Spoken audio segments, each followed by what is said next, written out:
impossible.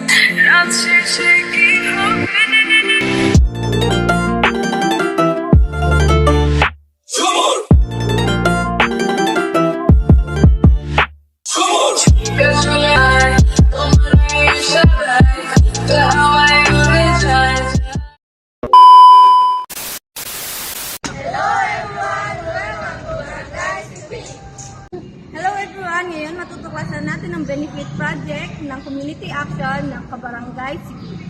Hello po, nandito po kami sa Barangay City and we conduct interview in our barangay cafe po and please introduce yourself po. Good afternoon. Ako po si Kapitan ng Barangay Don Bernardino ng Barangay City.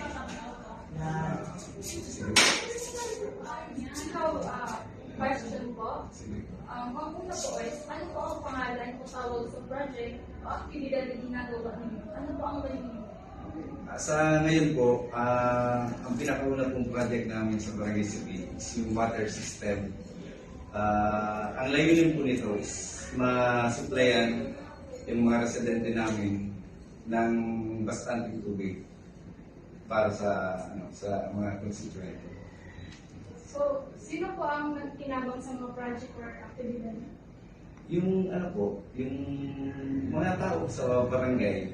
Kasi alam naman po natin na ang tubig sa Daraga is hindi gaanong nasusuplayan lahat. So, gumawa po kami, nag-initiative po kami na kumuha ng tubig na sa sarili naming source dito. Tapos yung water system po, yun ang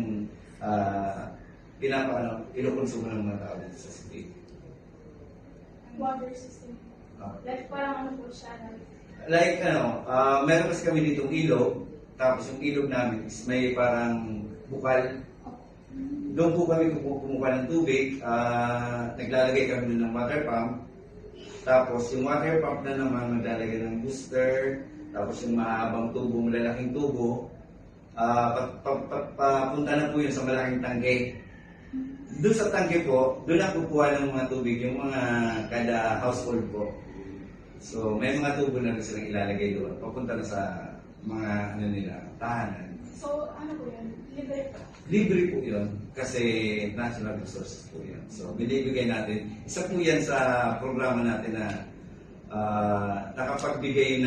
nakapaghatid po tayo ng ginawa kasi wala pong bayad yan. So in-enjoy po yan ng mga taga-Spain. Ano po ang mga pwedeng kakinabang kapag nahabas? Siyempre po, lifetime po yan, lifetime na accomplishment yan ng barangay, tapos lifetime din po yan magagamit ng mga tao sa Barangay City.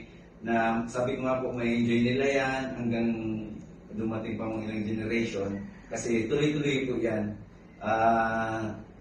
Nag-summer na po, nagbagyo na, pero yung tubig po dito sa Barangay City is hindi nawawala yung source. So, kailan po ito gagawin at gaano katagal? Ano po yan, ongoing po yung project namin para dyan. Siguro po nasa 80% na. By next year po, January, is for implementation na po kami. Maglalagay kami mga kontador sa mga bahay-bahay para po makakontrol natin yung paggamit nila. And kung mo po, sino-sino po ang kasama para gawin ang aktibidad? Ang kasama po natin sa proyekto is yung local government unit ng Daraga, which is sa panahon po yan ni Mayor Baldo. So ngayon po, nakipag-usap tayo kay Acting Mayor John Bihausya. Tinugunan niya naman po para matapos yung proyekto. Nagbigay din po siya ng budget para yun. May mga sponsor po ba or nagbibigay ng donation?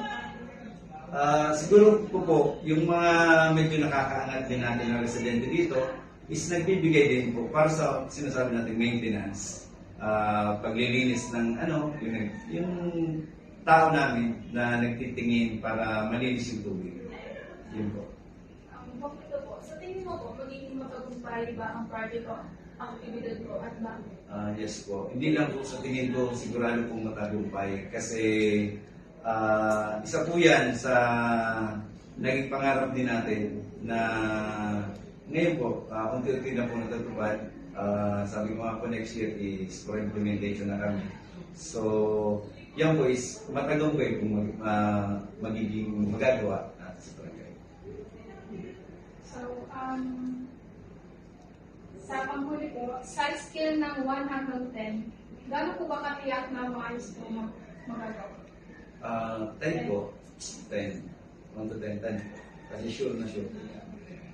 Napakaayos po ng project nyo. Doon kasi sa amin, sa super kulang po yung tubig. So, napakaganda po yung project po. Maraming salamat po. Thank you po. Ito po, matuloy po yun.